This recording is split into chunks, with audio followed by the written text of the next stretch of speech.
Here's what you need to know about how to disembark a Disney cruise.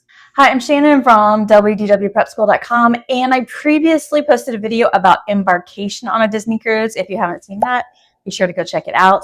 But the natural follow-up to that is, what about disembarkation? Because obviously, once you get on the ship, you have to get off eventually.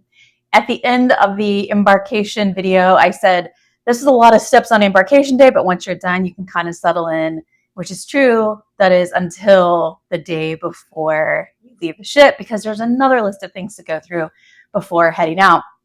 I will tell you, if you're on an itinerary that includes a port on your last day and or a show, because they don't have shows on the main stage every night necessarily, then that's going to make your disembarkation more hectic. This was my experience on my last cruise, and I found it very difficult to fit it all in. So make sure you're sort of planning ahead, especially if you have a port and or a stage show that's on your last day. But just like in the embarkation video, I said that a good embarkation actually starts the day before, and the same is true for disembarkation. A good disembarkation starts the day before, and that's because that's your deadline for doing some things before you leave the ship. So you want to make sure that the night before or the day before, you are getting some of these things done. One of those is buying your photos. So if you want to get photos that were taken by the cast members on board the cruise, you need to go and buy them. If you are in a port, you won't be able to, because the photo purchasing goes by the same rules as the shops, which is you have to be a certain amount at sea to be able to do it, but you can do it in the app or at the photo kiosks on the boat. Number two is to make sure you give tips in the envelopes. So your cabin steward is going to bring envelopes for you for the 4 positions that require giving a tip to manually. And that is 3 people in the dining room plus your cabin steward. Now, if you prepaid your tips, they will also give you a printout that shows that you prepaid, and it's perforated so you can tear off each of the tips, put it in the envelope, and hand it to that person. If you don't hand it to that person, they will still get the tip, but it can kind of just be nice to be able to give it to them on your last night at dinner, for instance. I also do sometimes add cash to those envelopes, so they get the prepaid amount plus an extra $20 or $40 if they did a really good job, but you do have to do your tips on this day. 3 is to fill out the survey. There is a survey. It used to be a printed survey that you had to drop off. Now it's in the app.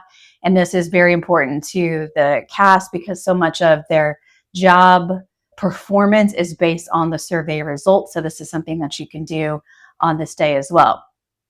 The next thing on the day before disembarkation is to do your final shopping, because once the boat pulls into the port on your disembarkation day, the shops will be closed because, like I said, you have to be enough at sea for the shops to be open, and the boat's obviously not at sea on the day that you are disembarking, or at least I hope not. Another thing to do the day before you disembark is to settle any issues that you have at guest services. There will likely be quite a line because there's people that are reviewing their charges and trying to make sure everything is straight. And so that is something that you will need to make time to do if there's any issues with your account. Another thing is to book your future cruise placeholder. Future cruises have to be booked while you're on your cruise. So make sure if you want to book it that you do. That again can be done in the DCL app while you're on board. This is much easier than it used to be because you used to have to go in person, and it's virtually riskless because you can book the future cruise placeholder and it's just a small amount that you have to do to book it. And then if you don't want to use it, you can cancel it and get your money back, but you have to do it while you're still on the cruise. So make sure you do it before you head out.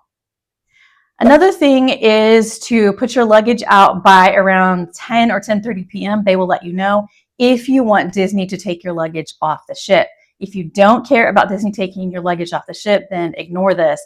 But if you do want them to, obviously you have to build in time because you might be packing, going to your last dinner, maybe there's a show, you're getting your photos and final shopping, and you're supposed to get your luggage out by 10 or 10:30 p.m. It's a lot to manage, and so I wanted to make sure it was on the list. We usually don't do this. We take our own luggage off, but I understand in some cases that people need help getting all their bags off, particularly if you've got children to manage. You don't want to also be managing big bags. Another thing that you can do on this last full day on the ship is to watch the farewell show. There is usually some sort of farewell show in the atrium, And it is often a mix of people from the stage shows plus characters. It's kind of a parade of them. And not only is it fun to watch, but they usually disperse right afterwards. So it's kind of one final chance that you can meet them, take pictures with them, tell them how much you enjoyed their performances, that sort of thing.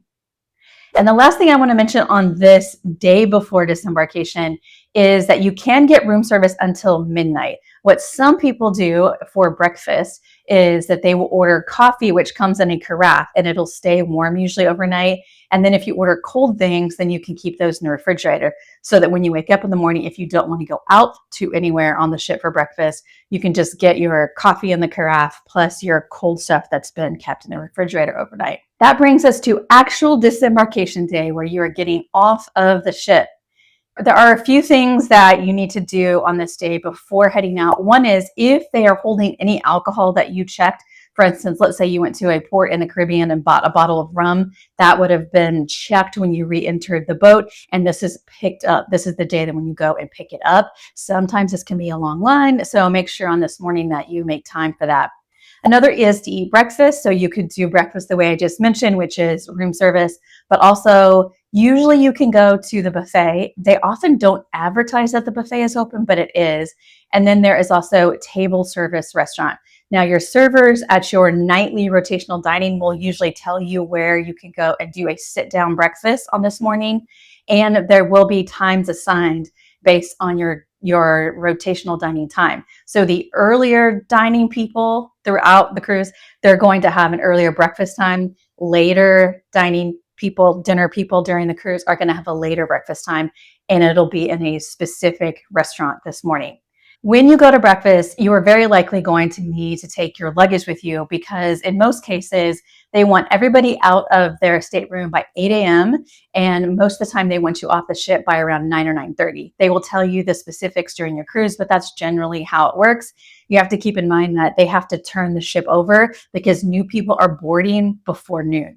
So they have to be really fast about it. And so they have to have a cutoff for when you can be in the room. So if you do go to breakfast, you're going to probably need to take whatever bags you have with you and leave your stateroom for this cruise. The next step is to leave the ship. You're going to need your key to the world card to exit, and you will need your passport so that you can clear customs.